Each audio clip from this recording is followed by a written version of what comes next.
Hey, tonight we're diving into a truly magical time in history, the mysterious Dark Age Britain of King Arthur's time. Get cozy under your blankets, maybe light a soft candle if you'd like, and let the gentle rhythm of this story carry you back through time. I promise, by the end of our journey together, you'll see both the challenges and wonders of this fascinating era in a whole new light. Congratulations, you've just woken up in 5th century Britain, around the year 450.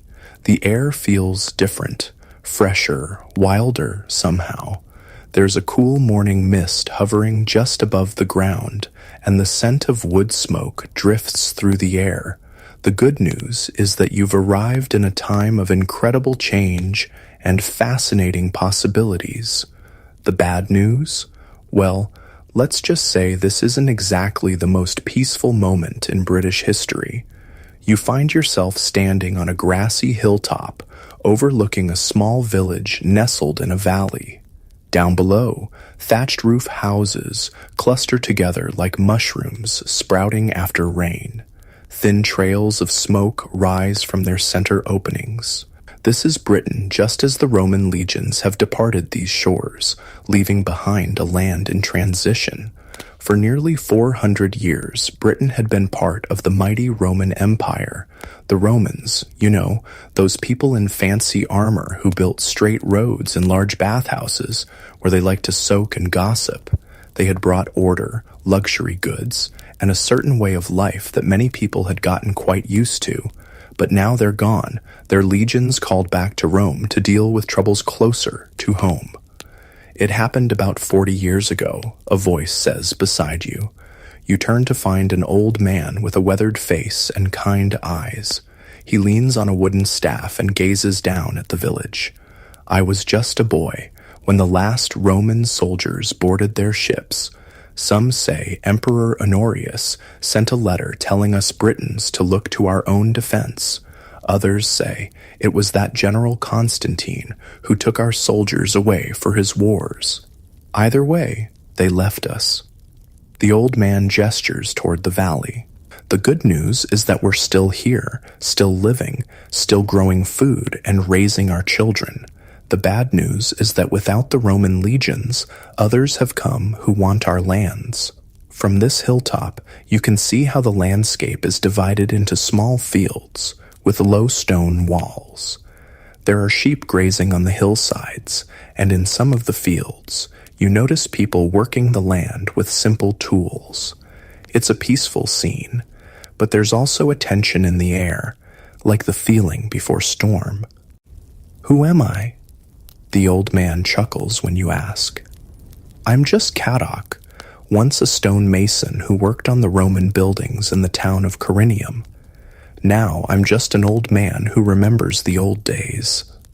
Caddoc invites you to walk with him down to the village. As you descend the gentle slope, he explains how life has changed since the Romans left. We still use some of their old buildings, of course. Why build new when perfectly good walls stand ready? But many of the finer things are harder to come by. The pottery from Gaul, the olive oil from Hispania, the fine glass vessels, those trading ships don't come as often as they once did. As you enter the village, you notice immediately how different it is from the Roman towns that once dominated Britain. Gone are the straight streets laid out in grids, the stone buildings with their red-tiled roofs, the forums and bathhouses. Instead, this village seems more organic, with round or rectangular houses arranged in family groupings. Most houses are simple affairs, wooden frames covered with wattle and daub, woven sticks plastered with a mixture of mud, straw, and animal dung. The roofs are thatched with reeds or straw, and in the center is an opening to let the smoke escape from the hearth inside. These homes aren't divided into separate rooms like modern houses. Instead, each house is basically one large room where the family lives, cooks, eats, and sleeps together. Come, says Caddoc, beckoning you toward one of the larger houses at the center of the village. Let's see if Branwen has any of her morning bread to share. Inside the house, the air is warm and fragrant with the smell of baking bread. The floor is packed earth, and in the center burns a small fire in a stone-lined pit. Smoke rises lazily toward the hole in the thatched roof. Around the walls are simple wooden benches and shelves holding pottery containers, wooden bowls, and tools. A woman with graying hair woven into a long braid looks up from where she's tending the fire. This is Branwen, the village's most respected healer and midwife. Her eyes crinkle with welcome as she sees Kadok, and she gestures for you both to sit on the benches near the fire. "Breaking your fast, are you?" she asks, pulling a flat loaf from the edge of the fire. She breaks it into pieces, handing you a warm, fragrant chunk. It's coarser than the bread you might be used to, made from barley rather than wheat, but it's delicious all the same, especially when she drizzles it with a bit of honey from a small pottery jar. "Our visitor has come from far away," Kadok tells Branwen, who nods as if the arrival of strangers from distant times isn't all that unusual. "Then you'll be wanting to know how we live," she says, settling beside you. "It's simple, but good. Our life here. We grow our barley and our vegetables. We raise sheep for wool and meat, and keep some cattle. The forest gives us game and honey, berries, and nuts in their seasons." You notice that she wears a simple woolen dress, dyed a deep blue, with a cloak pinned at the shoulder with a bronze brooch. Around her neck is a leather cord from which hangs a small cross, evidence that Christianity has taken root in Britain during the Roman years. "The old ways and the new flow together like streams joining a river," she says, noticing your glance at her cross. "Some follow the Christ, some honor the old gods, and many do a bit of both, just to be safe." As you eat, more villagers begin to drop by, curious about the newcomer. They're dressed similarly to Branwen, the men in simple tunics and breeches, the women in long dresses. Their clothes are made of wool or linen, often dyed with natural colors from plants, blues, greens, yellows, and reds. Most wear leather shoes or boots, though some of the children run barefoot. A young man named Garant tells you proudly about his work as a blacksmith. "I learned from my father, who learned from his," he says. "The skill of working iron is precious. We can't make the fine things the Romans once brought, but I can forge a good blade or mend a broken plow." You notice that despite the departure of the Romans, their influence lingers. Some villagers use Latin words mixed with their British Celtic language. The pottery, though cruder than Roman wares, still shows some Roman styling. And when Branwen treats a child's cut finger, her knowledge of healing herbs comes from a mixture of traditional wisdom and Roman medical knowledge. As the morning progresses, you help the villagers with their daily tasks. You join women grinding grain between round stones to make flour. You watch men repairing the thatch on a roof, working together with practiced efficiency. Children collect eggs from the chickens that scratch in the dirt between houses, and older boys drive the sheep to pasture. "It's not always this peaceful," Kadok tells you as you help him mend a wooden fence. "That's why most of our villages are built on higher ground now, with ditches and earthen banks for protection. The good news is that we can see enemies coming. The bad news is that they still come." He explains how the departure of the Romans left Britain vulnerable. "From across the eastern sea come the Saxons," he says, his voice lowering. "Tall, fierce warriors with axes and long knives. Some say the British leaders invited some as mercenaries to help fight against the Picts and Scots who raid from the north, but now more come, bringing their families, looking to settle on our lands." The worry in his voice is clear, and you begin to understand why this period would later be called the Dark Ages. It's not that culture or learning disappeared entirely, but that the orderly Roman world had given way to something more uncertain, more dangerous. "But we have hope," says a strong voice behind you. You turn to see a tall young man with broad shoulders and clear, intelligent eyes. He's dressed more finely than the other villagers, with a tunic of good cloth and a cloak pinned with a silver brooch. A sword hangs at his side. Not a crude weapon, but one of fine craftsmanship. "This is Bedwyr," Caddoc says with obvious respect. "He rides with the war band of our king." Bedwyr nods in greeting. "I've come to bring news," he tells the gathering villagers. "Our lord has won a great victory against the Saxon raiders near Baden Hill. Their ships have been driven back to the sea. A cheer rises from the villagers, and you feel their relief like a physical thing. This battle, Baden Hill, rings a bell in your memory. It's one of the few historical events associated with the legendary King Arthur in later chronicles." "Is your lord?" you begin to ask Bedwyr, but he's already moving toward Branwen's house, where it seems a council of village elders will hear his news in more detail. "Come," says Caddoc, guiding you to follow. "You should hear this too." Inside Branwen's house, more benches have been brought in, and the important people of the village gather.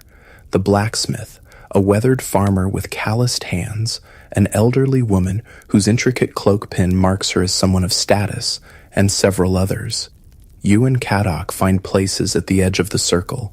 Bedwyr stands in the center, the firelight casting dramatic shadows across his face as he speaks.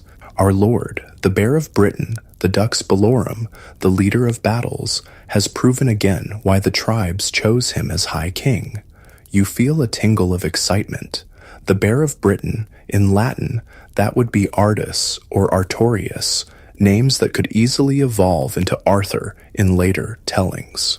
"The Saxons came with 30 ships," Bedwyr continues, landing near the old Roman fort at Portus Adorni.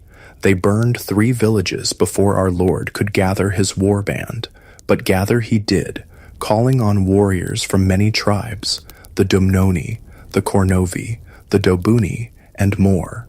As Bedwyr speaks, you can almost see the battle in your mind's eye, not the romanticized version from later medieval tales, but something grittier and more real. Warriors in iron helmets and leather armor, carrying spears, swords, and round wooden shields. Not knights in shining plate armor on horseback, but fierce fighters on tough little ponies or on foot in tight formations. "Our lord led the charge himself," Bedwyr says with pride. "His sword flashed like lightning in the rain. The Saxons broke before him, and those who could fled back to their ships." You notice how Bedwyr never actually names this lord, this Bear of Britain. Perhaps the name Arthur came later, or perhaps it was a title rather than a name. Historians have long debated whether Arthur was one real person, a composite of several leaders, or purely a legend. But in this moment, in this village, the people clearly believe in their protector. After the formal news, the meeting breaks up into smaller conversations. You listen as Bedwyr answers questions from the villagers. Yes, their lord's fortress at Cadbury is being strengthened with new earthworks. No, the Saxon leader called Aelle has not been captured, but has retreated to his settlements in the east. Yes, warriors from loyal villages would be welcome to join the High King's war band, especially those with their own weapons and horses. As evening approaches, the village prepares for a modest feast to celebrate the good news. A pair of geese are roasting over the communal fire pit at the village center. Women bring out loaves of bread, wooden bowls of peas pottage, a thick soup of dried peas, and crocks of ale made from fermented barley. The ale is served in wooden cups or pottery mugs, and you notice it's weaker than modern beer, safer to drink than water from streams that might be contaminated, and a valuable source of calories and nutrients for hard-working people. The feast is simple by modern standards, but to these villagers, it's a joyful occasion. As darkness falls, someone produces a small harp, and songs begin, some in British Celtic, some in Latin. The songs tell of brave deeds in battle, of the old Roman days, of the Christian saints who brought their faith to Britain, and of the old gods of hill and stream, who some still honor in secret. Bedwyr sits beside you at one point and speaks in a lower voice. "You're not from any tribe, I know," he says, studying your face. "Your speech is strange, your manner different, yet Kadok vouches for you, and he's a wise man. You ask him more about his lord, this possible Arthur figure, trying not to seem too eager or too knowledgeable about a future where this leader would become the stuff of legend. My lord is a man of both worlds," Bedwyr says thoughtfully. His grandfather was Roman, a commander of cavalry. His mother's people were of the old royal line of the Dobunni tribe. He was educated by Christian monks, but honors the old ways too. He describes a leader who has united many of the British tribes under his banner to stand against the Saxon incursions. He's not a king in the old sense, claiming power through blood alone. The tribal leaders chose him for his wisdom in council and his courage in battle.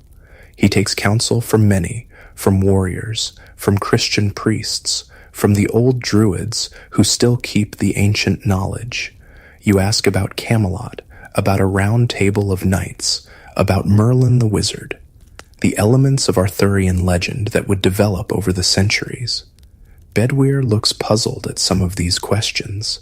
"My lord holds his court at the old hill fort at Cadbury," he says. "It's a strong place, with new walls of earth and timber reinforcing the ancient ramparts. As for a round table," he laughs, "our lord does insist that when the tribal leaders meet in council, they sit in a circle so that none may claim precedence over others. Is that what you mean? And Merlin?" Bedwyr's expression grows more serious. "There is a wise man who advises my lord. Myrddin, he's called. Some say he's a Christian monk who studied in Rome. Others whisper he's one of the old druids. He knows the stars and the healing plants. He remembers the old histories and the bloodlines of the tribes. But a wizard?" He shrugs. "The Christ priests would call such talk sinful." As the evening deepens, the celebration grows quieter. Children have fallen asleep on their parents' laps. The fire burns lower. Kadok finds you and leads you to his own small house at the edge of the village. "You can sleep here tonight," he says, showing you to a simple pallet of straw covered with woolen blankets. "Tomorrow, if you wish, you can go with Bedwyr when he returns to our lord's fortress. Perhaps you'll find more answers there to the questions I see burning in your eyes." As you settle onto the surprisingly comfortable bed, listening to the night sounds of the village, a dog barking in the distance, the soft lowing of cattle, the whisper of wind in the thatch, you reflect on what you've learned. This Dark Age Britain is both familiar and strange. The people have the same hopes and fears as people in any time. They want safety, enough food, a meaningful life. But they live in a world where the old Roman certainties have crumbled, where new threats and new possibilities swirl like the mist in the valleys. The legend of King Arthur would grow from this soil, from real battles against Saxon invaders, from the mixture of Roman and Celtic cultures, from the blend of Christianity and older beliefs. Later storytellers would add shining armor, courtly romance, magical swords, and the quest for the Holy Grail. But here, in this village on this night, you've glimpsed something of the historical reality that might lie behind the myth. As sleep begins to claim you, you wonder what tomorrow will bring, what you might discover at the fortress of the Bear of Britain. The blanket is warm, the night sounds soothing, and your last thought before drifting off is that even in these so-called dark ages, there are plenty of lights still burning. You wake to the soft sounds of the village coming to life, the gentle lowing of cattle, the distant ring of the blacksmith's hammer, and the murmur of voices as people begin their day's work. Sunlight filters through the small smoke hole in Kadok's roof, casting a dusty beam across the packed earth floor. For a moment, You feel suspended between dreams and reality, between your own time and this ancient world of Dark Age Britain. Caddock is already up, stoking a small fire in the central hearth. "Good morning," he says, noticing you're awake. "Bedwyr plans to leave for our Lord's fortress after breaking fast. If you still wish to go with him, best rise and prepare yourself." Outside, the morning air is crisp and clean in a way you've never experienced before. Without factories, cars, or power plants, the sky is a deeper blue than you've ever seen, and the sense of wood smoke, earth, and growing things fill your lungs. You realize that in this world, people rise and sleep with the sun. There are no electric lights to extend the day, no clocks to regiment time beyond the natural rhythms of daylight and darkness. At the village center, people gather to share a morning meal of leftover bread, some early berries, and a thin porridge made from barley. Bedwyr is there, speaking with a young man who appears to be preparing to join him on the journey. "Ah, our visitor," Bedwyr says, nodding to you. "Caddock says you wish to travel with me to my lord's stronghold. Good. We welcome those who come in peace and bring news from distant places."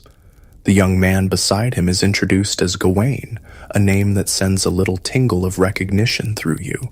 Could this be the origin of the legendary Sir Gawain of later Arthurian tales? This Gawain is no knight in shining armor, though. He's a sturdy youth of perhaps 18 years, dressed in simple woolen clothes with a short sword at his hip and a wooden shield slung across his back.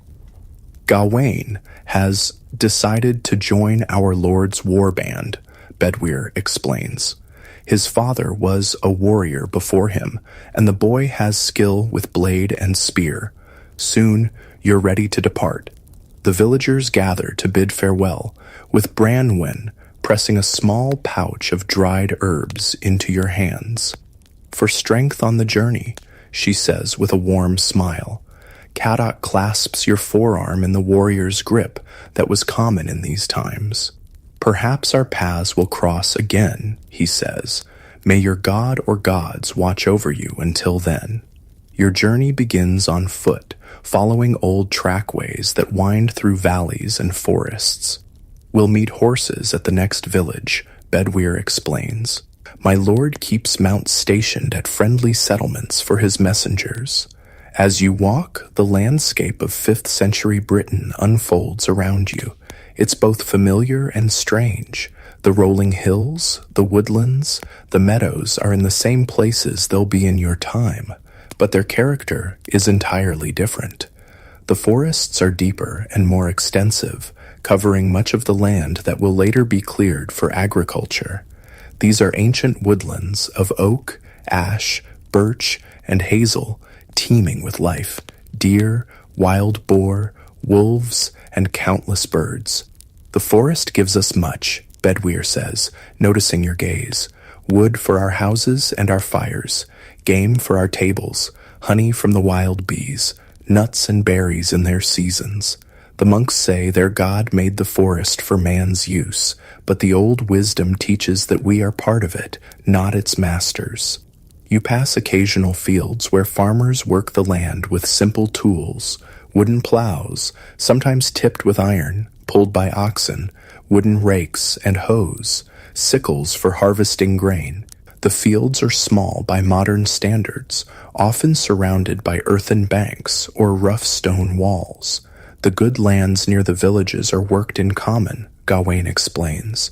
Each family has their strip to tend, but all help with the plowing and harvesting. You notice that the crops are different from modern farms. There's barley and some wheat, but also spelt, rye, and oats. Between the planted fields are fallow areas where livestock graze, mostly sheep and some cattle, smaller than modern breeds. Around midday, you stop by a clear stream to rest and eat some of the provisions Branwen packed: hard bread, dried meat, and a small clay pot of honey. As you eat, Bedwyr points out plants along the stream bank. "That one there," "Water mint is good for stomach ailments," he says, "and that one with the white flowers is meadow sweet. The healers use it for fevers and aches. My lord's adviser, Murden, knows all the plants and their uses. Some call him a magician for his knowledge, but he says it's just the old wisdom, passed down through generations. This mention of Murden, the historical figure who might have inspired the legendary Merlin, piques your curiosity. You ask Bedwyr more about him. Murden was born to the north, among the Vodadini tribe, Bedwyr says. His mother was a wise woman, his father a bard who knew all the old stories. When the Christ priests came to their village, Murden learned their wisdom too, their writing, their knowledge of distant lands. Some say he studied in the great library at Eberacum before the Saxons took the city. This blend of Druidic knowledge and Christian learning might explain how the historical Myrddin evolved into the wizardly Merlin of later legends. In this transitional period, the old Celtic wisdom was merging with Christian teachings, creating a unique cultural blend. As the day progresses, you arrive at a larger village where horses await. These are not the massive destriers of later medieval knight stories, but smaller, hardier mounts, similar to modern ponies. They're sure-footed and tough, well-suited to the rough terrain of 5th century Britain. Mounted now, you make better time, traveling along what remains of an old Roman road. Though unmaintained for decades, the Roman engineering was so sound that parts of the road are still usable, a raised causeway of packed gravel and stone cutting straight across the landscape. The Romans built well, Bedwyr acknowledges. Their roads, their walls, their fortresses, much still stands. My lord says we should learn from them, take what was good in their ways, while holding to the best of our own traditions. As you ride, Bedwyr points out places of interest, a distant hill fort from the old days before the Romans, the ruins of a Roman villa, now partially dismantled as villagers repurpose the stone, a sacred spring where people still leave offerings, Christian crosses now mingling with the older Celtic tokens. By late afternoon, you begin to climb higher, following a ridge that offers expansive views of the surrounding countryside. In the distance, you can see what appears to be a large hill with terraced earthworks circling its summit. Even from here, you can make out movement on those ramparts, people going about their business, guards patrolling the walls. Cadbury, Bedwyr says with evident pride, the stronghold of our Lord, the Bear of Britain. As you draw closer, you realize that what appeared to be a natural hill is actually an ancient fort, its defenses recently strengthened and expanded. Multiple rings of earthen ramparts circle the hill, creating tiered defenses. Wooden palisades top these earthworks, and at the main entrance, substantial timber gates stand open, guarded by men with spears and shields. This, then, might be the historical reality behind the legendary Camelot. Not a fantastical castle with soaring stone towers, but a practical, defensible stronghold combining ancient British hill fort traditions with newer innovations. Approaching the gates, Bedwyr is recognized immediately. The guards straighten, thumping their spear butts against the ground in salute. They eye you and Gawain with curiosity, but ask no questions. Bedwyr's word is clearly sufficient to grant you entry. Inside the gates, you find yourself in a bustling community. The hilltop is covered with buildings of various sizes, most built of timber with wattle and daub walls and thatched roofs, but some using stone salvaged from Roman ruins. At the very top of the hill stands the largest structure, a great hall with smoke rising from a central opening in its roof. People of all kinds move purposefully through the settlement. warriors in leather armor with swords at their sides, craftspeople carrying their tools, women with baskets of food or bundles of cloth, children running errands or playing in the open spaces. There's none of the rigid class separation that will characterize the medieval period. This is a more egalitarian society, though still with clear leadership. Bedwyr leads you to a smaller building near the Great Hall. "Rest here," he says. "Refresh yourselves. I must report to my lord, but with good fortune, you'll meet him at the evening meal in the hall." The building proves to be a guest house of sorts, with several sleeping pallets along the walls and a small hearth in the center. A young boy brings water for washing and takes your cloaks. "Are you from beyond the sea?" the boy asks, eyes wide with curiosity. You wear strange clothes, and your speech is odd. You give him a vague answer about coming from far away, which seems to satisfy him.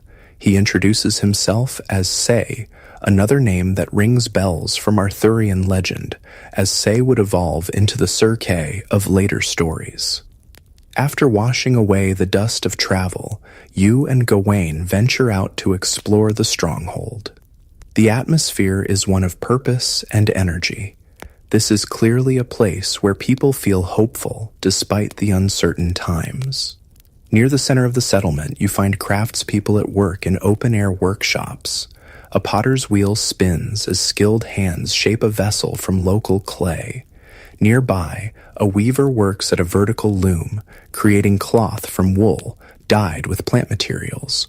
Wode for blue, madder for red, weld for yellow. A tanner stretches cured hides, while a leather worker cuts and stitches the finished leather into shoes, belts, and armor. "Our Lord encourages all skills," says a voice beside you. Turning, you see an older man with clear, intelligent eyes. His simple robe bears embroidered symbols that blend Christian and older Celtic designs.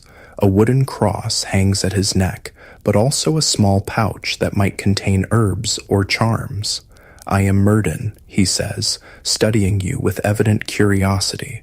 "Bedwyr told me of your arrival. He says you ask many questions about our Lord and our ways. Your heart quickens at meeting this living version of Merlin, not a long-bearded wizard in starry robes, but a thoughtful man whose knowledge bridges multiple traditions. He radiates not magical power, but a deep wisdom and calm authority. Walk with me," Myrddin invites, "and perhaps we can enlighten each other." As you stroll through the settlement, Myrddin explains more about the community and its leader. "Our Lord was chosen by the Council of Tribes," he says. "In the old days, each tribe had its king, but when the Saxons began to settle our eastern shores in greater numbers, the wise among us saw that we must unite or fall one by one." He describes how the man you're increasingly certain must be the historical Arthur united various British tribes through diplomacy, martial prowess, and a vision of a Britain that preserved the best of both Roman and Celtic heritage. He was raised and educated by an old Roman family, Myrddin says. He reads both Latin and Greek, knows the military tactics of the great Roman generals, understands Roman law and administration, but his mother's blood is of the ancient royal line of the Dobuni, and he honors our tribal ways as well. When you ask about religious practices, Myrddin gives a nuanced answer. "The Christ faith has taken deep root in Britain," he acknowledges. "The Romans brought it, and many found truth in its teachings. Our Lord himself was baptized as a child. But the old ways have wisdom too, respect for the land, for the turning of the seasons, for the balance of all things. A wise leader honors both paths, taking what is good from each. This spiritual flexibility might explain why Arthur's court in later legends could incorporate both Christian elements like the Holy Grail and magical elements from older Celtic traditions. As evening approaches, people begin gathering toward the great hall at the summit. Cooking fires burn nearby, and the smell of roasting meat fills the air. You follow the flow of people up to the hall's entrance, a large doorway flanked by carved wooden posts. Inside, the hall is a single vast space. A central hearth runs down the middle, with smoke rising to vent through the roof opening. Long tables and benches line the sides, with a slightly raised platform at the far end holding a larger table. Torches in iron brackets and small oil lamps provide flickering light as darkness falls outside. The hall fills quickly, with people taking their places, warriors, craftspeople, visiting tribal leaders, all mingling with surprisingly little regard for rank or status. This is not yet the rigidly stratified society of the Middle Ages. A hush falls as a group enters from a side door near the high table. At their center walks a man of medium height but commanding presence. He's perhaps 40 years old, with dark hair showing touches of gray at the temples.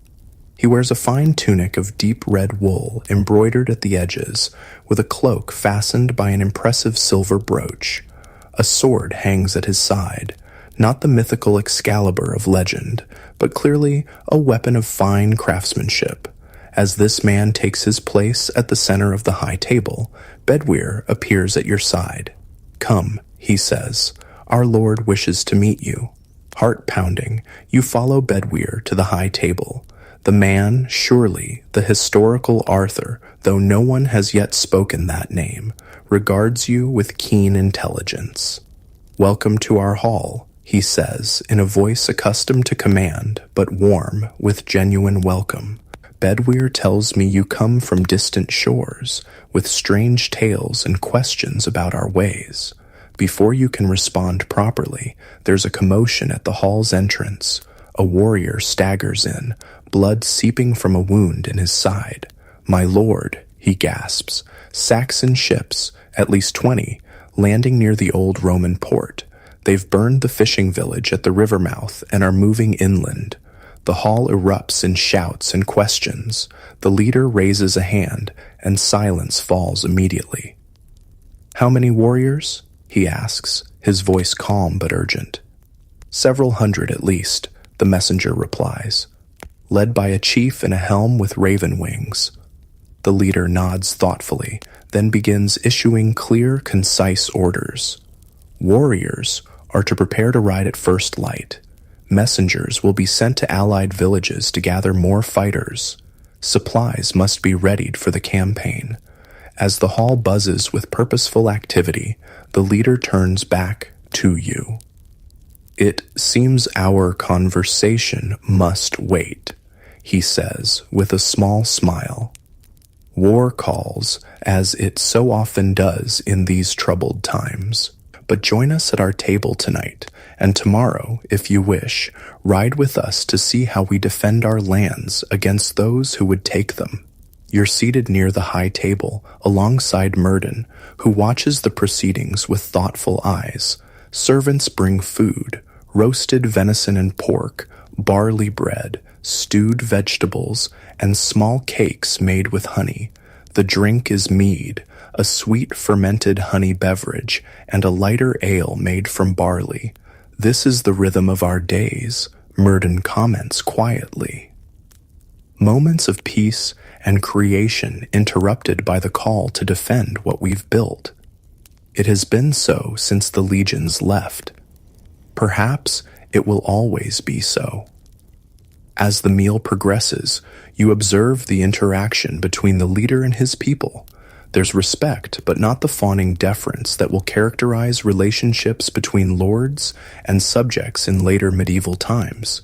He listens to the council of tribal elders, of battle-hardened warriors, and of craftspeople with equal attention. When a dispute arises between two men over who should lead a particular warband, he settles it with wisdom and fairness. "He has created something rare here," Myrddin says, following your gaze. "Not just a warband or a tribal kingdom, but a community where all contribute according to their skills and all have voice in council. The Romans had their assemblies, and the tribes had their councils. Our Lord takes the best of both traditions. You notice that around the high table sit representatives of different tribes and regions, some with the dark features common to the original Britons, others with the lighter hair that might indicate some Roman ancestry. They're men and women alike, each apparently respected for their wisdom or skills. Is that the origin of the Round Table? You ask Murden in a low voice. He looks at you with renewed curiosity. Round Table? An interesting phrase. Our Lord does insist that in council we sit in a circle so that all may see each other's faces and speak with equal voice.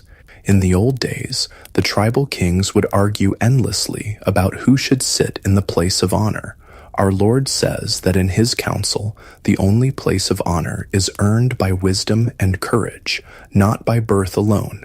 This practical arrangement for tribal governance, it seems, would evolve over centuries of storytelling into the legendary Round Table of Arthurian romance. After the meal, warriors gather in small groups, preparing for tomorrow's campaign. Some sharpen blades or repair leather armor. Others speak in low voices about tactics and previous battles. A few seek quiet moments with loved ones before departure. You find yourself drawn to a small group near the edge of the settlement, where Bedwyr is instructing younger fighters, including Gawain. By the light of a small fire, he demonstrates sword techniques, moving with practiced grace. The Saxon fights with fury and strength, he explains. He charges forward with his shield and strikes with his long knife. But fury can be turned against itself. The disciplined warrior steps aside, lets the charge pass, then strikes. He demonstrates a fluid movement, stepping past Gawain's practice lunge and tapping him lightly on the back. This is not the stylized combat of later medieval romances, but practical battlefield technique, focused on survival and victory. These warriors aren't knights in shining armor, but practical fighters in leather and wool, carrying shields of lindenwood, spears of ash, and iron-bladed swords. As the evening grows later, people begin to seek their rest in preparation for the early departure. You return to the guest house, where pallets have been prepared with surprisingly comfortable bedding, woolen blankets stuffed with clean straw. Though you lie down, sleep proves elusive. Tomorrow, it seems, you'll witness a Dark Age battle, perhaps one of the very conflicts that would eventually be recorded in the sparse historical accounts of this period and later expanded into the legendary battles of King Arthur. Through the smoke hole in the roof, you can see stars, brighter and more numerous than in your light-polluted modern world. They're the same stars that have watched over humanity for countless generations, silent witnesses to the rise and fall of empires, to moments of greatness and terrible darkness. In this liminal space between wakefulness and sleep, between your own time and this ancient world, you reflect on what you've learned. The historical reality behind the Arthurian legends seems both more ordinary and more remarkable than the medieval romances would suggest. No magical sword Excalibur here, no wizardly spells from Merlin, no knights in shining armor, but something perhaps more impressive, real people fighting to preserve their way of life, to build something lasting in a time of great uncertainty. The soft sounds of the stronghold settling for the night eventually lull you towards sleep. The distant murmur of voices, the occasional bark of a dog, the whisper of wind through thatch. Your last conscious thought is anticipation of what tomorrow will bring. A glimpse, perhaps, of how the battles of a Dark Age warlord would transform, through centuries of retelling, into the glorious victories of the once and future king. You're awakened before dawn by the sounds of the stronghold, preparing for war. The low murmur of voices, the clink of weapons being gathered, the nickering of horses. For a moment, you lie still, remembering where you are, a guest house in a hill fort in 5th century Britain, about to witness events that might form the historical basis for the Arthurian legends. Outside, the eastern sky shows just the faintest lightning, stars still bright overhead. The air is cool and misty, carrying the scent of cook fires and damp earth. People move through the pre-dawn darkness with purpose, their faces serious but not panicked. This, you realize, is a community accustomed to threat and response. Bedweir appears at the guest house door. "Our Lord says you may ride with us if you wish," he says. Not in the battle line, of course, but with the observers on the ridge. Few from distant lands have seen how we fight to defend our homes. You agree readily, curious to witness history unfolding before your eyes. Bedweir nods and gestures toward a small cook fire where people are gathering to break their fast. "Eat," he advises. "We have a long ride ahead, and none can say when we'll next have leisure for food." The pre-battle meal is simple but hearty: barley porridge sweetened with honey, hard bread, and strips of smoked meat. A woman moves among the warriors with a large pottery jug, pouring a thin ale into wooden cups. This morning drink isn't for intoxication, but for calories and liquid, important for men about to exert themselves in battle. As you eat, you observe the war band preparing. These aren't the knights of later medieval romance, but something more akin to the Celtic warriors of earlier times, blended with elements of Roman military discipline.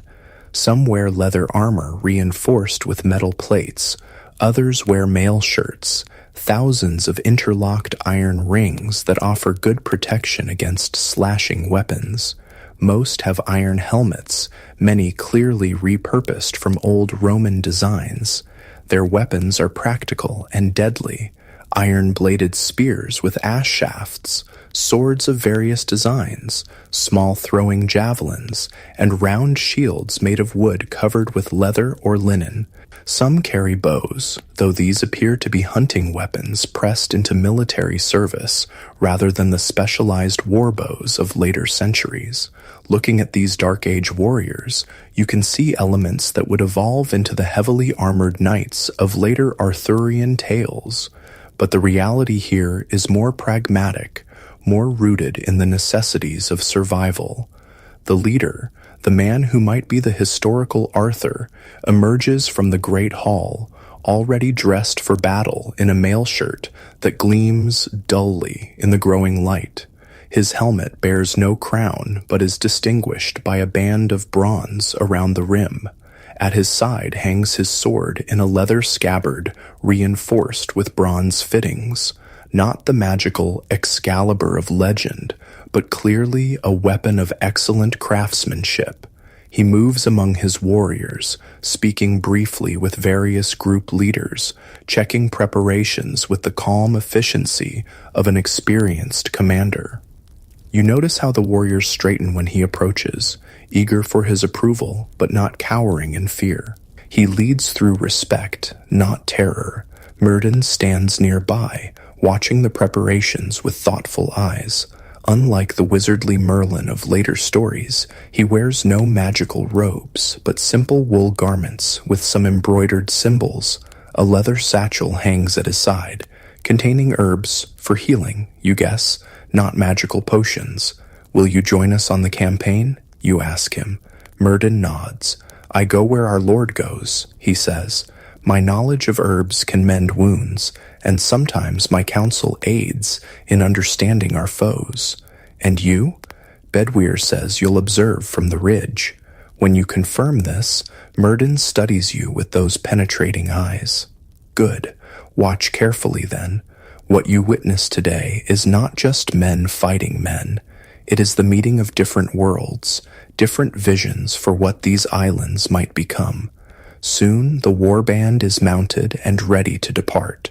Perhaps 300 warriors in total, some on horseback, others on foot, arranged not in rigid formations, but in groups based on tribal affiliation or family bonds. These groups have trained together, fought together, and trust each other in the chaos of combat.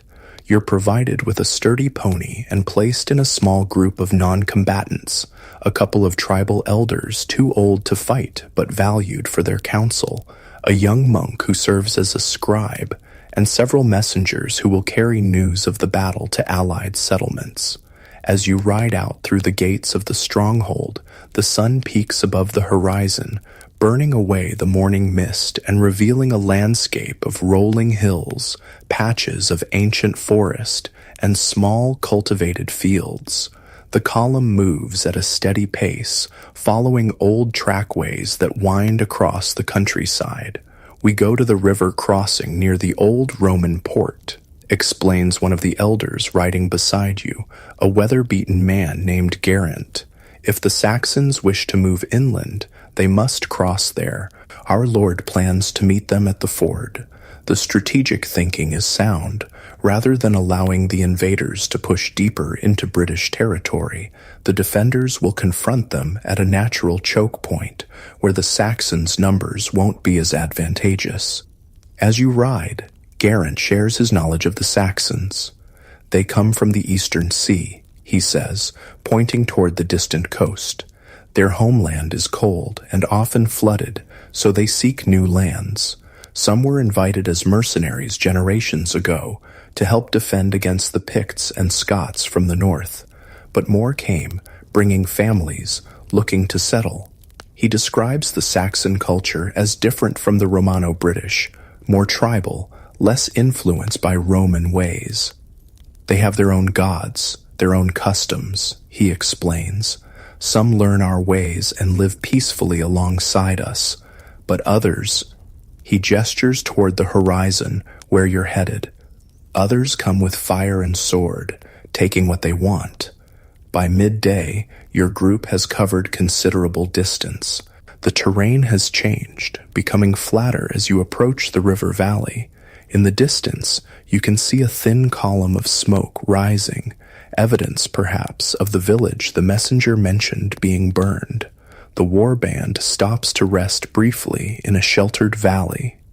Food is distributed. More hard bread, dried meat, and some early summer berries gathered along the way. The warriors check their equipment one last time, speaking in low voices about the coming battle. You notice young Gawain, sitting somewhat apart, his face serious as he sharpens his sword with practiced movements. Approaching him, you see a mixture of excitement and fear in his eyes, natural emotions for anyone facing their first major battle. I keep thinking of my father, Gawain says when you sit beside him. He died fighting the Saxons 3 summers ago. He taught me the sword from the time I could lift one. I hope... He pauses, swallowing hard. I hope I bring honor to his memory today. Throughout the journey, you've observed how this society views warfare.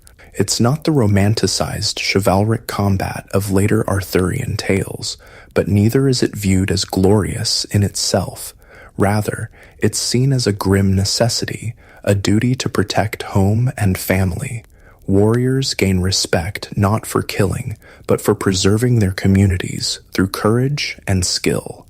The rest period ends all too quickly, and soon you're riding again, now with greater urgency as scouts return with news that the Saxon force is indeed heading toward the river crossing. By mid-afternoon, you reach a range of low hills overlooking a broad river valley. The river itself gleams in the sunlight, a silver ribbon winding through green meadows. At one point, the river widens and shallows, the ford where the confrontation will happen. On the far side of the river, you can see movement, the Saxon war band emerging from a distant wood. Even from here, you can make out their distinctive appearance, many with long blonde hair and beards, carrying around shields painted with fearsome designs, armed with spears, long knives, the sayax that gave the Saxons their name, and throwing axes. Bedwyr leads your group of observers to a position on a hilltop with a clear view of the ford, but well back from the potential fighting. Stay here, he instructs. You'll see all that happens, but be safe from stray arrows or flanking movements. From this vantage point, you watch as the British force deploys with impressive discipline. The leader, this proto-Arthur figure, positions his warriors carefully. Spearmen form a shield wall near the ford, creating a bristling barrier of points.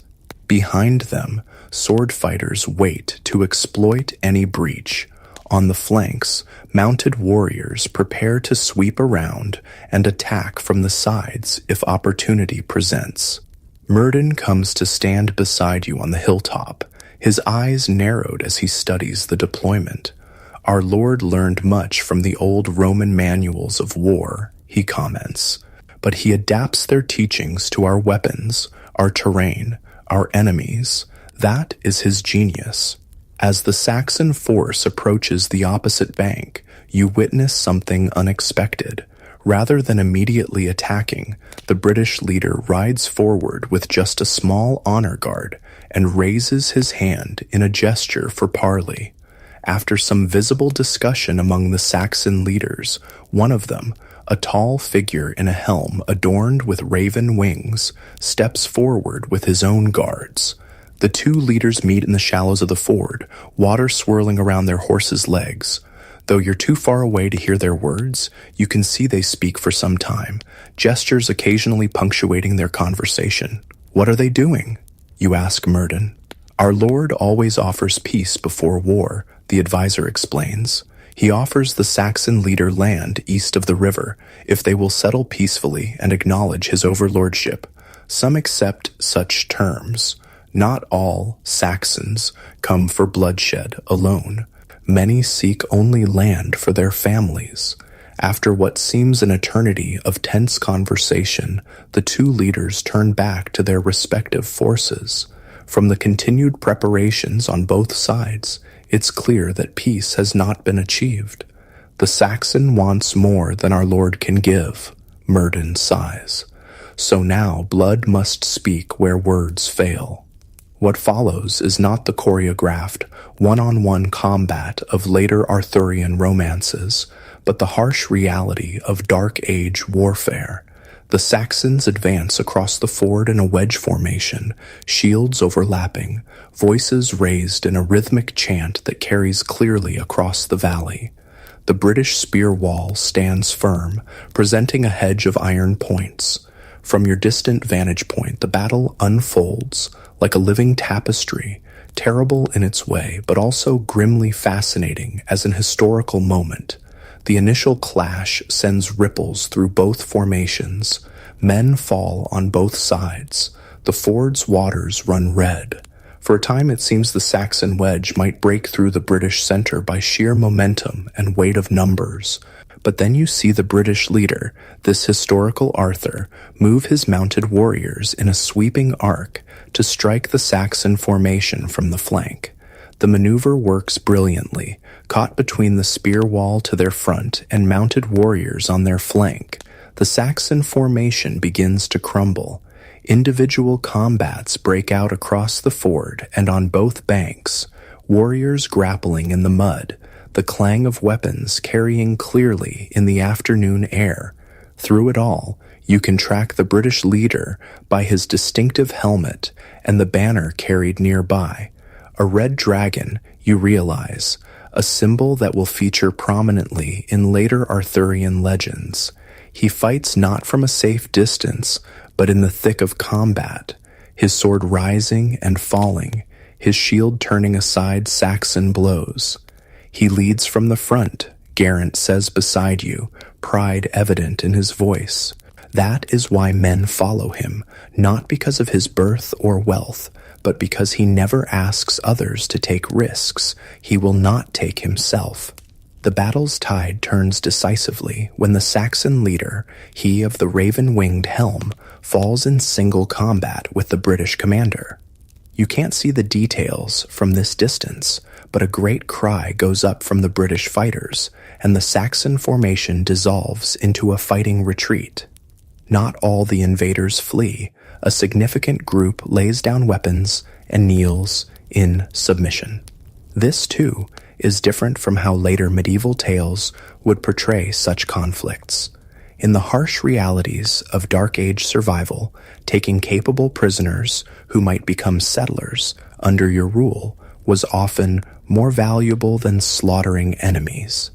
As the fighting subsides, leaving the ford and its approaches littered with fallen warriors from both sides, you witness the aftermath of Dark Age battle, something rarely depicted in later romantic tales.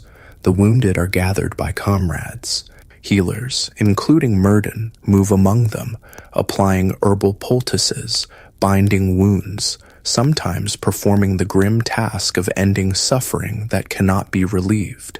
You notice the British leader moving among his wounded men, speaking to each, clasping hands or shoulders in recognition of their sacrifice.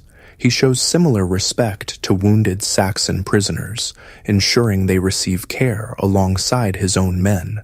This compassion toward defeated enemies might help explain how, in later centuries, Arthur would be remembered not just as a successful warlord, but as an exemplar of noble kingship. As evening approaches, a temporary camp is established on the British side of the ford. Fires are lit, sentries posted against any renewed attack. The dead are gathered for burial, British warriors to be returned to their home settlements for proper rites, Saxon dead to be buried in a common grave with whatever rituals their surviving countrymen deem appropriate. You're permitted to join Myrddin as he works among the wounded, applying his knowledge of herbal medicine. His methods blend practical Roman medical knowledge with older Celtic healing traditions. For pain, he uses extracts of willow bark, a natural source of the same compound found in modern aspirin. For preventing wound infection, he applies poultices of garlic, honey, and certain molds, practices that foreshadow modern antibiotic treatments. The Romans knew much of healing, Myrddin explains as he works, but our own wise women and healers preserved older knowledge too. Both traditions have value. You notice that while Myrddin works, he often murmurs what sound like prayers or charms, some invoking Christ as healer, others seeming older, perhaps addressed to Celtic deities of healing like Brigantia. Again, this blend of traditions characterized the transitional nature of Dark Age Britain. As darkness falls completely, you join a small gathering around one of the fires. The British leader is there, his armor removed to reveal a simple tunic, now stained with blood and mud. A minor wound on his forearm has been bandaged. He accepts a wooden cup of mead with a nod of thanks, his face showing the fatigue of battle but also quiet satisfaction at the day's outcome. Myrddin sits beside him, speaking in low tones. You catch fragments about the Saxon prisoners, arrangements for wounded warriors, plans for the next day's march back to the stronghold. This isn't mystical counsel from wizard to king, but the practical advice of an experienced advisor to a military leader. When they notice you hovering nearby, the leader gestures for you to join them. "Come, traveler," he says. "Sit and warm yourself. This has been a hard day, but a good one for our people." Settling beside the fire, you're struck by the man's presence. He's neither the mythical figure of later romances nor a simple barbarian warlord. Instead, you see someone educated in Roman ways, but deeply connected to his British tribal roots, a leader trying to preserve what's valuable from the past while adapting to the harsh new realities of a post-Roman world. When you carefully ask about his background, confirming what you've heard from others, he nods. "My grandfather was a Roman officer," he explains, "commander of cavalry along the northern frontier. He married a woman of the Brigantes tribe. My father served Rome too, until the legions were recalled. He taught me Roman letters, Roman tactics, but my mother was of the royal line of the Debuni, and from her I learned the old stories, the old ways." you realize you're hearing the life story of someone who might well be the historical Arthur, not the magical king of medieval romance, but a real Dark Age leader whose accomplishments would, over centuries of retelling, transform into legendary deeds. The Saxons call me Artorius Bear Killer, he continues with a small smile, because of a bear pelt I wore in my first battle against them. My own people shortened it to Artus or Art. Names matter little. What matters is that our people survive these dark times. This casual comment electrifies you. Here, perhaps, is the origin of the name Arthur, a battle title that would eventually become inseparable from the legend. As the evening deepens, warriors gather around various fires, sharing food and drink, treating wounds, remembering fallen comrades. You witness the communal grieving rituals of this society, not stoic silence, but open expression of loss through shared stories, songs commemorating brave deeds, and ritual toasts to those who've fallen. They fight fiercely, but not for glory alone, Murden observes, following your gaze to a group of warriors singing a low, haunting melody. They fight for their families, their homes, their way of life. That is why they follow our Lord, because he fights for the same things, not for personal power. Later, as the camp settles for the night, you find yourself unable to sleep despite the day's excitement. You wander to the edge of the camp, where sentries keep watch against any renewed Saxon threat. The night is clear, stars brilliantly visible in a way rarely seen in your light-polluted modern world. One of the sentries, an older warrior with a deeply scarred face, nods in acknowledgement of your presence. "Cannot sleep?" he asks. That's common after battle, even for those who only watched. He introduces himself as Bors, another name that will feature in later Arthurian tales. When you ask how long he has followed the leader, he chuckles. Since he was barely more than a boy, leading his first war band against Saxon raiders. 15 years now at least. I've seen him grow from a brave but reckless youth to the leader he is today. Bors describes campaigns against various Saxon groups, battles against Pictish raiders from the north, and even conflicts with other British tribes reluctant to join the alliance. Not all our own people welcomed his vision at first, Bors explains, and some tribal kings preferred their independence, even if it meant eventually falling one by one to the Saxons. His account helps you understand how this historical leader, whether named Arthur or something else, created a briefly unified British resistance against Saxon expansion, an achievement that would later be romanticized into the glorious realm of Camelot. Will we defeat them all in the end? Bors muses, gazing toward the eastern horizon where Saxon settlements lie. Who can say? They are many, and more come each year. But while our Lord lives, we hold them back, maintain something of the world we knew before. This realistic assessment matches the historical record. The Saxon advance was temporarily halted in the late 5th and early 6th centuries, possibly due to British resistance under a leader like Arthur, but would eventually continue until much of what is now England fell under Saxon control. Returning to the main camp, you pass by where the leader sits in quiet conversation with Murden and a few other advisors.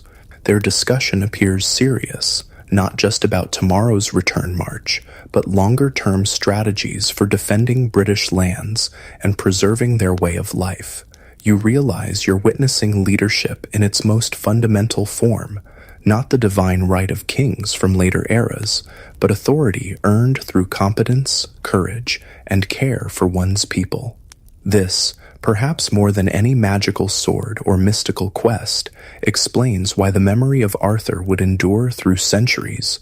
He represented the ideal of just leadership in uncertain times.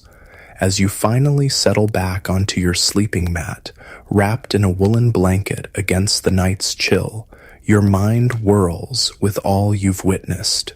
Today, you've seen the historical reality that might underlie the Arthurian legends, not knights in shining armor on noble quests, but practical fighters defending their homes, not magical battles against fantastical foes, but the grim necessity of warfare in an age of migration and change.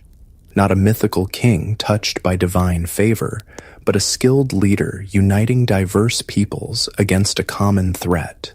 The stars wheel slowly overhead, the same stars that have watched over Britain through Roman occupation, Saxon invasion, Viking raids, Norman conquest, and beyond. In the gentle rhythm of breathing from sleeping warriors nearby, in the soft crackle of banked fires, in the occasional whinny of tethered horses, you find a connection to this distant past that's more immediate and real than any romantic tale. Sleep comes at last, bringing dreams not of mythical quests and magical swords, but of the people you've met.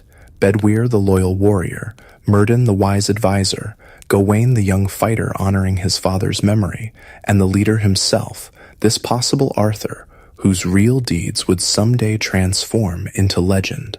In their faces, their words, their actions, you've glimpsed the human reality behind the myth, and somehow that makes the story all the more powerful. Morning comes with the calls of birds and the soft movements of the camp awakening. Your sleep, despite the hard ground beneath you, was surprisingly deep, perhaps the result of yesterday's excitement and emotional exhaustion. Opening your eyes, you see the sky lightening from deep blue to the soft pink of dawn, wisps of morning mist rising from the river where yesterday's battle was fought. The camp is already active, with warriors packing equipment, healers checking bandages on the wounded, and cooks preparing a simple morning meal. The practical efficiency of these people continues to impress you. There's no wasted motion, no unnecessary ceremony, just the focused activity of a community that understands its purpose. "Good morning," says a now familiar voice. Turning, you see Myrddin approaching with 2 wooden cups of steaming liquid. He hands one to you. "An infusion of mint and honey," he explains. "It refreshes after sleep and settles the stomach before travel." The warm drink is pleasant, and as you sip it, Myrddin explains the day's plans. "We return to the stronghold by a different route," he says. "Slower, to accommodate our wounded, but it allows us to pass through several allied settlements to spread news of the victory. Indeed, you soon observe a different rhythm to this day's journey. The war band moves at a deliberate pace, with wounded warriors transported on improvised stretchers, carried between horses, or supported on mounts led by companions. The Saxon prisoners, perhaps 30 men who surrendered during yesterday's battle, walk in a loose group, guarded, but not bound or mistreated. "What will happen to them?" you ask Bedwyr, who rides nearby. "They have sworn oaths to our Lord," he explains. "Some will be ransomed back to their people east of the river. Others, who have skills we need, smiths, carpenters, boat builders, may choose to settle in our territories under our protection." This pragmatic approach to former enemies reflects the fluid nature of Dark Age society, where practical alliances and the need for skilled hands often outweighed ethnic divisions. It helps explain how, over generations, Saxon and British communities would gradually integrate in some regions. As the column advances through the morning, you notice how the leaders constantly send scouts ahead and to the flanks. "The Saxons are not our only concern," Bedwyr explains when you ask about this vigilance. "Some British tribes to the west remain hostile to our lord's authority, and always there are outlaws and bandits who prey on travelers. By midday, your group approaches a small settlement nestled in a sheltered valley. Unlike the village you first visited, this one has more substantial defenses, a ditch and earthen bank topped with a wooden palisade. The gates stand open, however, and people stream out to greet the returning warriors. News of the victory has somehow preceded you, probably carried by fast-riding messengers dispatched during the night. The welcome is joyous, with women and children running to embrace returning fighters, elders nodding in approval, and the settlement's leaders stepping forward to formally greet the man you now know might be called Artorius, the possible historical Arthur. The column halts here for several hours, allowing the wounded to rest and everyone to enjoy a proper meal. The villagers bring out their best food, freshly baked bread, roasted meats, early summer vegetables, and mead in clay cups. It's a modest feast by modern standards, but represents significant generosity from people who live close to subsistence. During this rest period, you observe how information spreads in a society without printing or mass communication. The leader speaks formally to the village elders, providing a factual account of the battle.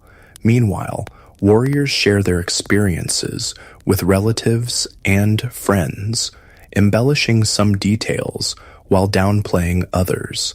A youth with a small harp, a bard in training, you realize, moves among the groups, listening intently, occasionally asking questions. He gathers the stories, Murden explains, following your gaze to the young bard. He will shape them into songs and tales to be remembered when written words are few. In time, this battle will join others in the songs of our Lord's deeds. You're witnessing, you realize, the very process through which historical events transform into legend, the first steps in the long journey from a real Dark Age battle to the mythical conflicts of later Arthurian tales. While in the village, you also observe more of the practical crafts that sustain life in this era. Women spin wool into thread using simple drop spindles, a technology unchanged for thousands of years. Others weave the thread into cloth on upright looms. Men work leather into shoes, belts, and armor, or carve wood into bowls, spoons, and tool handles. What strikes you most is how few possessions people own compared to modern times. Each item represents significant labor and is made to last, used until it wears out, then repaired if possible, and finally repurposed when repair is no longer feasible. Nothing is wasted, and craftsmanship is valued highly. A small girl approaches you shyly, holding out a small wooden doll, her most precious possession, you guess. When you admire it, her face lights up. "My father made it," she explains proudly. "He's a woodcarver. He's making me a new one because I'm growing too big for this one." This simple interaction reminds you that despite the vast differences in material culture, the emotional lives of these people, their family bonds, their pride in skills, their small joys, remain recognizably human. As the day progresses, you witness another important aspect of Dark Age Britain, the religious practices that reflect a society in spiritual transition. The village has a small Christian chapel, a simple timber building with a cross mounted above its door, but near the edge of the settlement stands a sacred spring surrounded by stones, clearly a site of worship predating Christianity. When some of the wounded are brought to this spring for its healing waters, you notice how the attendants blend practices, making the sign of the cross while also leaving small offerings of food or flowers at the spring itself. No one seems troubled by this mixing of traditions. The Christ faith grows stronger each generation, Murden comments, observing your interest. The Romans brought it, and many find truth in its teachings. But the old ways knew things too, the healing powers of certain places, the turning of the seasons, the balance of all living things. A wise person honors both paths. This spiritual flexibility helps explain how elements of older Celtic beliefs, magical wells, enchanted landscapes, supernatural beings, would later intermingle with Christian elements in Arthurian legends. By mid-afternoon, your group is ready to continue the journey. The leader thanks the village elders for their hospitality, promising to send them iron tools and salt, valuable commodities, in appreciation. As the column reforms, you notice that a few village youths have joined the war band, eagerly accepting the chance to travel to the main stronghold and perhaps become warriors themselves. The afternoon's journey takes you through varied landscapes, open meadows where sheep graze, patches of ancient forest, and occasionally past the ruins of Roman villas or way stations, their stones partially reclaimed by nature or repurposed for newer, simpler buildings. Many great Roman works still stand throughout our lands, Bedwyr tells you. Roads, bridges, walls, buildings. We use what we can, but much of their knowledge has been lost. Our smiths cannot make steel of the same quality. Our masons cannot cut stone with such precision. Our potters cannot create such fine wares. This sense of living amid the remnants of a more sophisticated civilization helps explain the nostalgic quality that would later infuse Arthurian legends, the sense of a golden age lost, a civilization in decline trying to preserve what it can of former glories. As evening approaches, the column reaches another Allied settlement, this one built directly on the foundations of an abandoned Roman fort. The square outline of the old Roman walls is still visible, though the current wooden palisade follows only part of the original perimeter. Within, Dark Age buildings, mostly timber and thatch, stand alongside the stone remains of Roman structures. After another welcome and another meal, simpler this time, as this settlement has less to share, you witness an evening gathering quite different from the previous night's tired camp. Now that the danger has passed and the wounded are being cared for, there's time for storytelling and music. In the central space of the settlement, villagers and warriors gather around fires as darkness falls. The young bard you noticed earlier produces his harp and begins to play, his fingers drawing surprisingly complex melodies from the simple instrument. He sings in the British Celtic language, though occasionally Latin phrases appear in his verses. Murden translates quietly for you. He sings of past battles, of great leaders who defended our lands against invaders. He weaves our Lord's victory yesterday into the longer tale of our struggles since the legions left. You're witnessing oral history in action, the preservation and transmission of cultural memory through song and story. This tradition, you realize, would eventually preserve the memory of leaders like Artorius long after their deaths, gradually transforming historical events into the legendary tales that would become the Arthurian cycle. Later in the evening, the leader himself speaks to the gathered community, not as a remote king pronouncing edicts, but as a first among equals, sharing plans and seeking input. He describes his strategy for securing the river frontier against further Saxon incursions, calling on this settlement to provide scouts and messengers for an early warning system. We cannot match the Saxons in numbers, he acknowledges candidly. They are many, and more come each season from across the Eastern Sea. But we can outthink them, outmaneuver them, use our knowledge of the land to our advantage. His practical approach to defense focused on realistic goals rather than grandiose visions of total victory, helps explain how British communities managed to halt the Saxon advance for a time, creating the historical circumstances that would later be romanticized as Arthur's glorious realm. When the formal meeting concludes, smaller groups form around the fires. You find yourself seated with Murden, young Gawain, sporting a bandaged arm from yesterday's battle, and several local elders eager for news from other regions. Their conversation reveals much about the challenges of this era, not just external threats from Saxons, Picts, and Irish raiders, but internal struggles too. Trade has diminished since Roman times, making certain goods scarce. Knowledge is being lost as fewer people can read the Latin texts preserved in monastery libraries. Disputes between tribes flare up despite the leaders' efforts at unification. It was easier in some ways under Rome, admits one gray-haired elder. Their laws were clear, their roads were safe, their coins were trusted everywhere. But we paid for that safety with our freedom, our traditional ways. And now we must find our own path, Murden responds. Taking what was good from Rome, but remembering who we were before they came, who we truly are. This tension between Roman and Celtic, between past and future, between different visions of Britain's destiny, would become a central theme in later Arthurian tales, expressed through conflicts between characters, representing different values and traditions.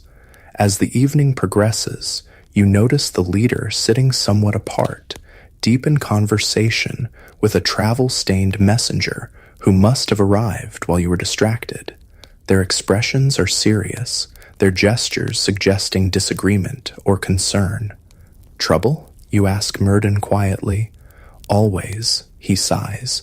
News from the Northern Territories suggests the Pictish tribes are raiding again across the old Roman wall, and some of our own chieftains in the Western Highlands grow restless under our Lord's authority.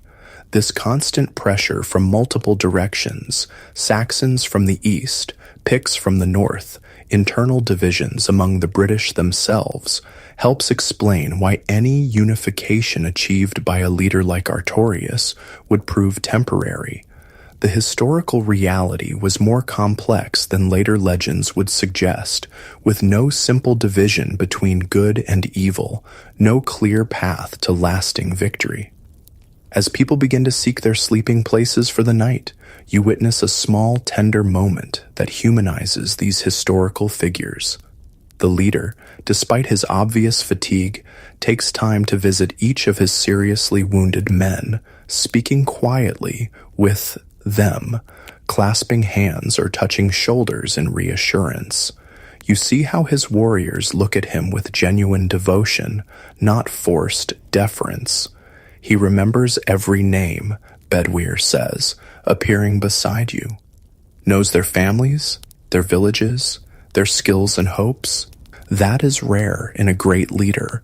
This human connection, this compassionate leadership, might explain why the memory of a Dark Age warlord would persist and evolve into the noble King Arthur of later legends, not just his military successes, but his character as a leader who cared for his people.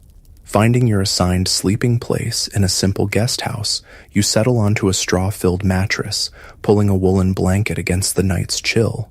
Through the smoke hole in the roof, stars are visible, the same constellations that these people know by different names, that guide their planting and harvesting, that feature in their stories of gods and heroes. Sleep comes more easily tonight, but brings vivid dreams, fragments of all you've witnessed merging with images from Arthurian legends you've known since childhood. In your dreams, the practical Dark Age warrior Artorius transforms gradually into the mythical King Arthur, his leather armor becoming shining plate mail, his hill fort evolving into the fantastic towers of Camelot. You see how, over centuries of retelling, historical events could take on magical qualities, how real people could become larger than life. You wake briefly in the deepest part of the night, the settlement silent around you except for the soft tread of night sentries and the occasional call of an owl. In this quiet moment between sleep and wakefulness, you reflect on what you've learned about the possible historical roots of the Arthurian legends. The real Dark Age Britain was harsher, more pragmatic than later romantic tales would suggest, a society fighting for survival amid the collapse of Roman order, the pressure of Germanic migration, and climate changes affecting agriculture and settlement patterns. Yet within this challenging reality, you've witnessed courage, wisdom, compassion, and community, the human qualities that would eventually be idealized in the Arthurian tradition. As sleep reclaims you, your last conscious thought is anticipation of tomorrow's arrival at the main stronghold and what final insights you might gain about the historical reality behind one of the world's most enduring legends. Morning begins early again, the camp stirring before full daylight. After a simple breakfast, the column forms for the final leg of the journey back to the hill fort stronghold that might be the historical kernel of legendary Camelot. Riding beside Bedwyr as the sun climbs higher, you ask him about the leader's background, hoping to understand more about how a real Dark Age warrior could evolve in cultural memory to become the mythical King Arthur. His father was a war leader before him, Bedwyr explains, commanding cavalry for the last Roman governors, then leading our defense after the legions withdrew. He taught our Lord Roman tactics, Roman ideas of law and governance, but his mother was of the old royal line of the Debuni tribe, keeper of the ancient stories and customs. Our Lord draws strength from both traditions. This dual heritage, Roman and Celtic, would become a defining characteristic of the Arthur figure in later legends, representing the blending of different cultural influences in post-Roman Britain. As you ride through the morning, you pass small farms and hamlets where people pause in their work to raise hands in greeting to the returning war band. You notice how the land is worked, fields divided into strips, plowed with simple tools drawn by oxen, planted with barley, wheat, oats, and vegetables. It's subsistence farming for the most part, each community producing what it needs with little surplus for trade. Near midday, you crest a hill and see in the distance the distinctive outline of the stronghold, the concentric rings of earthworks circling the hill, the wooden palisades, the great hall at the summit. After days of travel and battle, the sight clearly lifts the spirits of the returning warriors. The final approach to the stronghold is marked by ceremony.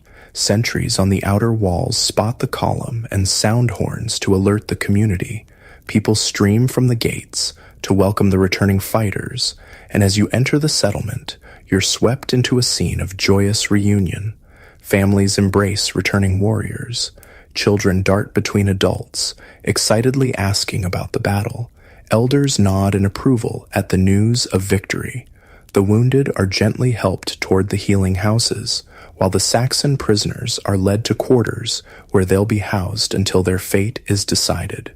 Through it all, you observe the leader, the man called Artorius, the possible historical Arthur, moving among his people with natural authority, tempered by genuine connection. He isn't set apart by elaborate trappings of royalty or treated with fawning deference. His leadership seems based on earned respect rather than inherited privilege. As the initial excitement of the return subsides, practical matters take precedence.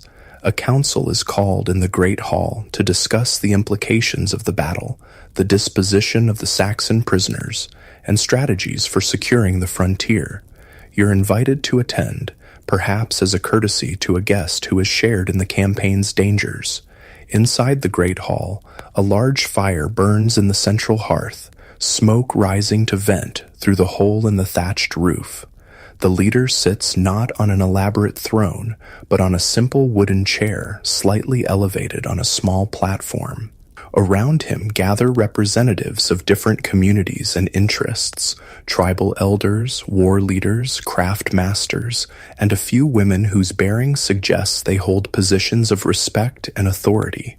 This gathering, you realize, might be the historical seed from which the legendary Round Table would grow, not a formal order of knights, but a council where different perspectives were heard and valued. The discussions are practical and direct. Reports are given about Saxon movements in other areas. Supplies are allocated for rebuilding the burned village near the river. Arrangements are made for integrating those Saxon prisoners who wish to settle under British authority. Throughout, You notice how decision-making is neither wholly democratic nor strictly hierarchical. The leader clearly has final authority, but seeks consensus when possible, listening to contrary views with genuine consideration. This balance of strong leadership with collaborative governance might explain why the Arthur figure would later be remembered as both a powerful king and the head of a fellowship of equals. As the council concludes, with tasks assigned and plans agreed upon, you find yourself reflecting on what you've witnessed during your time in this Dark Age world. Behind the romantic Arthurian legends of later centuries, you've glimpsed a more complex and in some ways more compelling reality, a society in transition, fighting for survival while trying to preserve what was valuable from its dual Roman and Celtic heritage. The real achievement of leaders like the historical Artorius wasn't establishing a fantastic realm of chivalry and magic, but something perhaps more impressive, holding together a fragmenting world, preserving knowledge and culture that might otherwise have been lost, and giving their communities a chance to adapt and survive through extraordinarily challenging times. This, you think, is the true once and future king, not a mythical figure who would someday return from Avalon, but the enduring human capacity for courageous, compassionate leadership in times of great uncertainty. That legacy lives not in magical swords or fantastic quests, but in the ordinary courage of people facing change and challenge with determination and hope. After the council disperses, you find yourself with an unexpected invitation. Myrddin approaches, his manner warm but somehow more formal than before. Our Lord wishes to speak with you privately, he says. He has questions about your homeland, your journey, your purpose here. You follow Myrddin to a smaller building adjacent to the Great Hall. Perhaps the leader's private quarters. Unlike the communal spaces you've seen so far, this room shows evidence of more personal use. A simple wooden table holds scrolls and writing implements, evidence that literacy, while rare, hasn't vanished entirely in this post-Roman world. Herbs hang drying from the rafters, filling the air with their fragrance. A fine wool tapestry depicting a hunting scene adds both decoration and insulation to one wall. The man you've come to think of as the historical Arthur, Artorius, the Bear of Britain, sits beside a small fire, his expression thoughtful. He gestures for you to join him on a bench while Myrddin remains standing nearby. For a moment, none of you speak, the only sound the gentle crackling of the fire and distant voices from outside. You have traveled with us, watched us fight, listened to our counsels, the leader finally says. Yet you remain a mystery, stranger. You dress differently, speak differently, know things you should not know, and ask questions about matters few would think to question. His tone isn't accusatory, but curious, even respectful. This isn't an interrogation, but an invitation to share, leader to leader, across a gulf of understanding that feels wider than just culture or language. With careful words, mindful of not disrupting history more than your presence already has, you explain that you come from a distant time, drawn by curiosity about this pivotal age when the old Roman order was fading and something new was taking shape. You mention that in your time, stories are told of a great leader who united the Britons against Saxon invaders, stories that have grown and changed over centuries. Rather than dismissing this fantastic claim, Artorius listens with surprising openness. Perhaps in an age where boundaries between natural and supernatural remain fluid, where Christian miracles and older magical beliefs coexist, the idea of a traveler from the future isn't entirely implausible. And these stories of this leader, he asks finally, what do they say of him? What manner of man do they claim he was? You hesitate, wondering how much to reveal. Finally, You speak of a just king who united warring factions, who fought to preserve civilization against barbarian threats, who gathered the best and bravest around him in common purpose. You mention a magical sword, a mystical advisor, knights on quests for sacred objects, keeping descriptions general enough that he might not recognize himself directly in these legends. Artorius listens intently, occasionally exchanging glances with Myrddin. When you finish, he is silent for a long moment, gazing into the fire. Stories change in the telling, he says finally. Deeds grow greater, men become more than men. The everyday transforms into the miraculous. It is the way of things. Myrddin nods in agreement. The bards must make their songs memorable, their tales compelling. Few would gather to hear of the mundane struggles we face, the broken harvest tools, the leaking roof thatch, the endless diplomacy with quarrelsome chieftains. So, the sword becomes magical, the victory more complete, the leader more perfect than any mortal man could be. There's no bitterness in their acceptance of how history becomes legend, only a pragmatic understanding of how memory and storytelling work. They seem to recognize that the transformation of truth into myth serves a purpose, preserving core values and aspirations even as factual details blur. What matters, Artorius continues, is not whether future generations remember my name correctly, or the exact battles I fought, or the true nature of my counsels.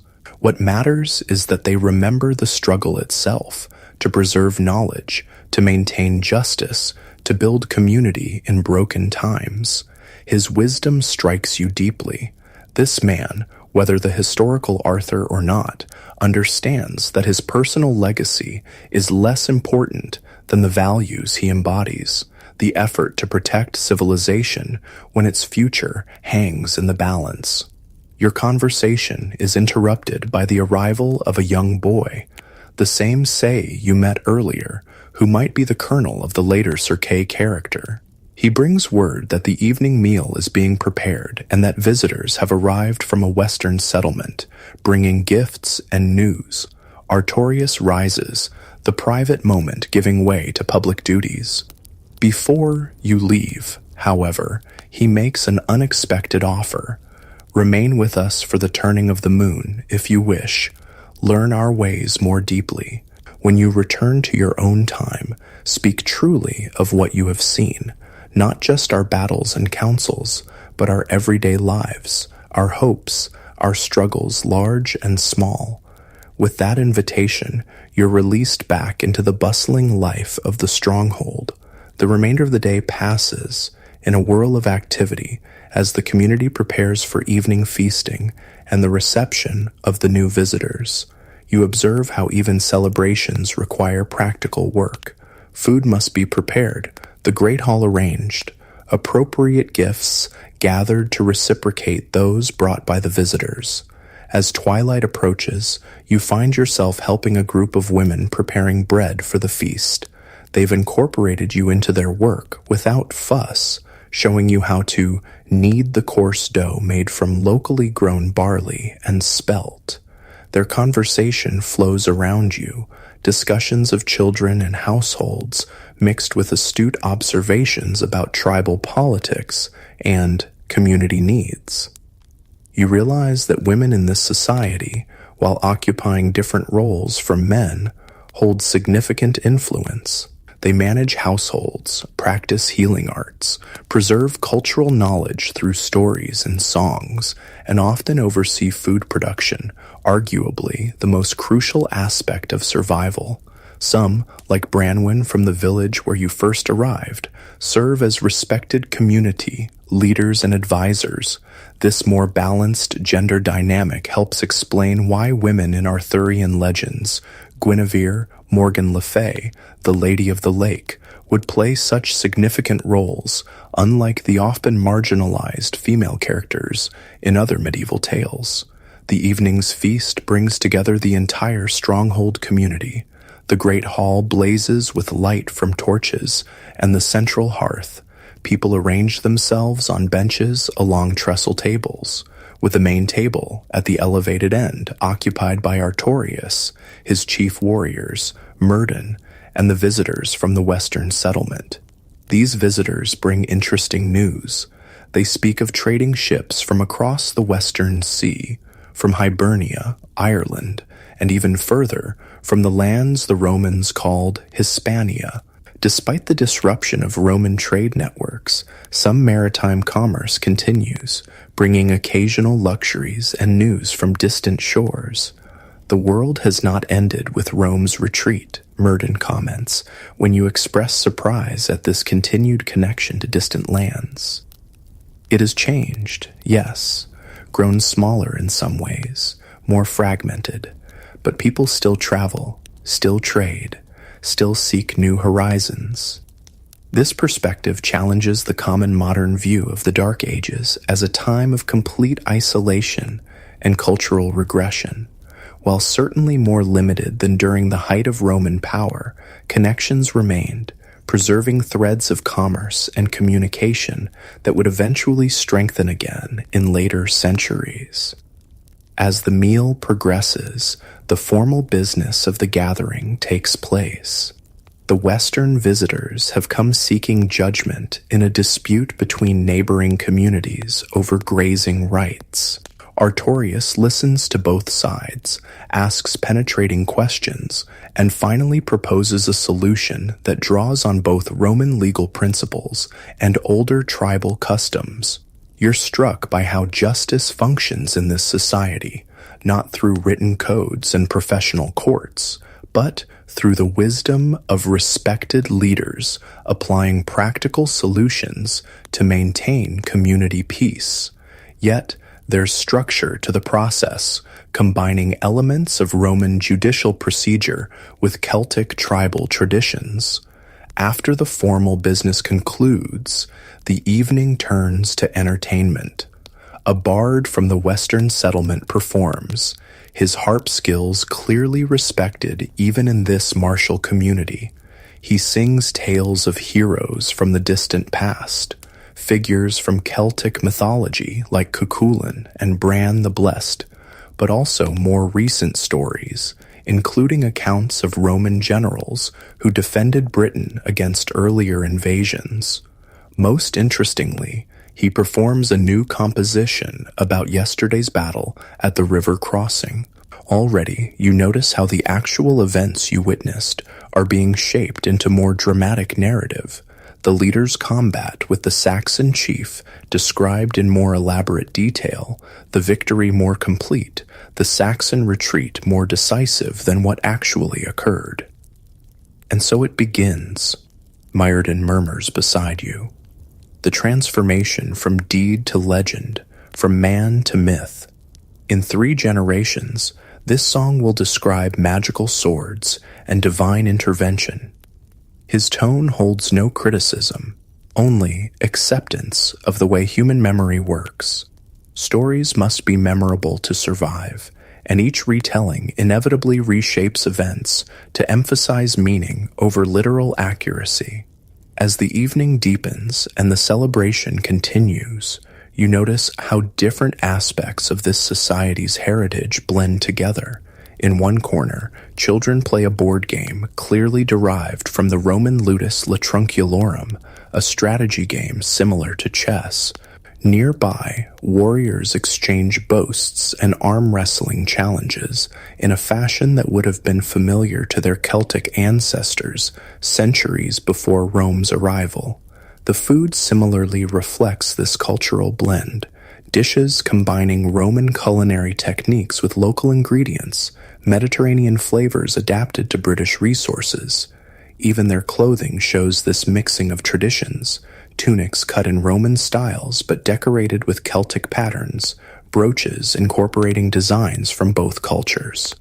What you're witnessing isn't the complete disappearance of Roman civilization, nor the untouched survival of pre-Roman Celtic culture, but something new emerging from the creative tension between these influences. Exactly the cultural matrix from which Arthurian legends would eventually grow. Late in the evening, when many have sought their sleeping quarters and the great hall grows quieter, Bedwyr joins you near the banked central hearth. His expression is thoughtful as he gazes into the glowing embers. "Myrddin tells me you may be leaving us soon," he says. "Returning to your distant home." When you acknowledge this, he nods slowly. "I thought this might be so. Travelers like you seldom stay." He hesitates, then continues. "Before you go, I would ask something of you.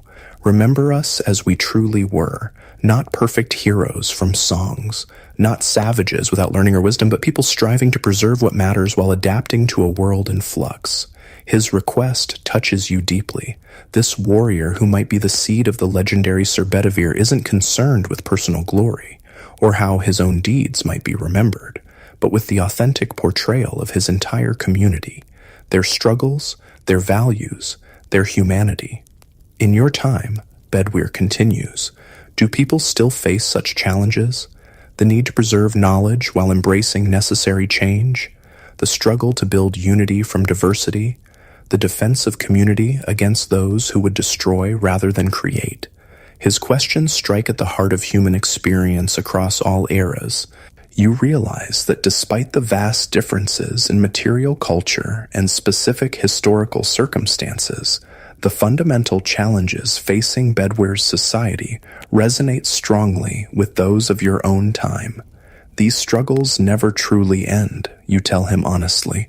The forms change, the specific threats and opportunities evolve, but the essential human challenges remain. Rather than discouraging him, this answer seems to provide comfort. Then perhaps our efforts here matter beyond our own time, he says. Perhaps, in facing our challenges with courage and wisdom, we speak across the centuries to those who will face their own trials.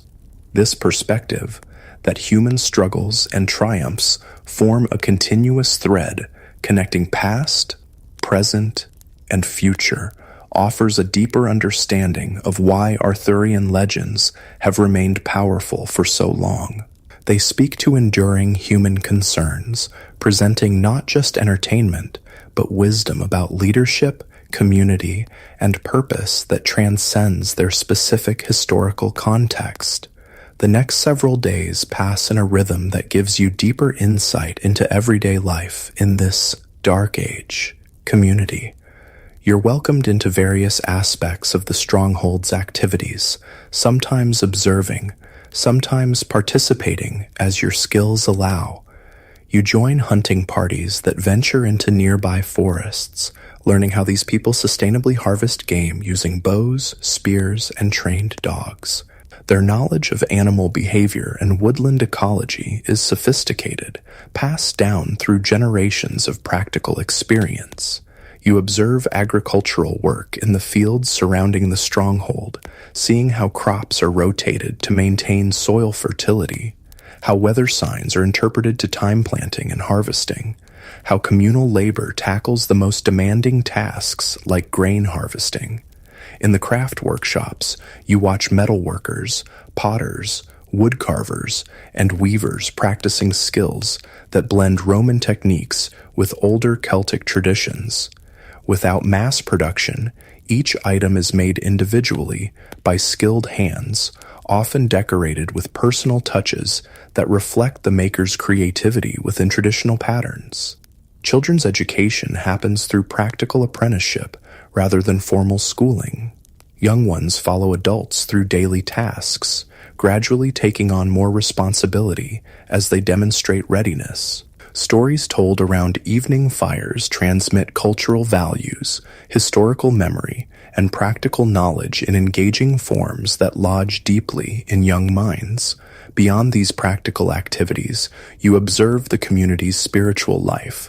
The stronghold contains both a small Christian chapel, where monks lead prayers, and a sacred grove at the eastern edge, where older rituals honor the turning of seasons and significant life transitions.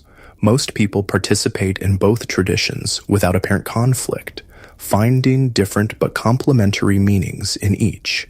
Throughout these days, You have occasional conversations with Artorias, Murden, and others about matters both practical and philosophical. You're struck by how their thinking blends pragmatism with deeper reflection. They must focus on immediate survival needs, yet they also ponder larger questions about purpose, justice, and the future beyond their own lifetimes. One evening, you find Myrddin atop the stronghold's highest point, gazing at the stars. When you join him, he points out constellations, naming them in both Latin and the older Celtic terms. His knowledge of astronomy is impressive, a blend of Roman scientific understanding and traditional Celtic star lore. The heavens remind us that patterns endure even as individual lights are born and die, he says. So too with human knowledge, human societies. Rome has fallen from Britain, but not everything Rome brought has been lost. What matters survives, transforms, finds new expressions. This capacity to integrate different traditions rather than seeing them as mutually exclusive seems central to the cultural resilience of Dark Age Britain and helps explain the hybrid nature of Arthurian legends, which would eventually incorporate elements from Roman, Celtic, Christian, and even later Norman traditions.